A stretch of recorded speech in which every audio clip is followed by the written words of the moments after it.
यहोशू 16 एप्रम और मनश्शे गोत्रों को दिया गया भाग। फिर यूसुफ की संतान का भाग चिट्ठी डालने से ठहराया गया।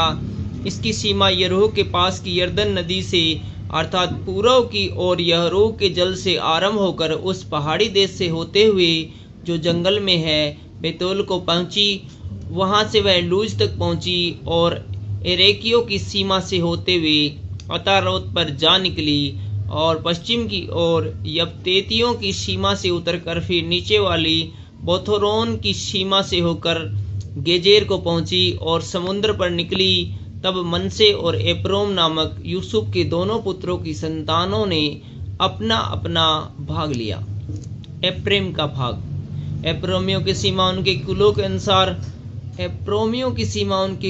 के अनुसार यह ठहरी, अर्थात उनके भाग की सीमा पूर्व से आरंभ होकर अत्रोदार से होते हुए ऊपर वाले बोथोरोन तक पहुंची और उत्तरी सीमा पश्चिम की ओर के मिकमतात से आरंभ होकर पूर्व की ओर मोड़कर तांत शिलो को पहुंची और उसके पास से होते हुए यानो तक पहुंची। फिर यानो से वह अतारोत और नारा को उतरती हुई यरीहो के पास होकर यरदन पर निकली।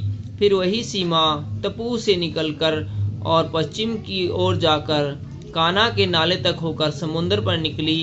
एप्रोमियों के गोत्र का भाग उनके कुलों के अनुसार यही ठहरा और मनश्शेइयों के भाग के बीच भी कई एक नगर अपने अपने गांव समेत एप्रियों के लिए अलग किए गए, परंतु जो कनानी गेजेर में बसे थे उनको एप्रीमियों ने वहां से नहीं निकाला, इसलिए वे कनानी उनके बीच आज के दिन तक बसे हुए हैं और बेगारी में दासों के समान काम करते हैं। थैंक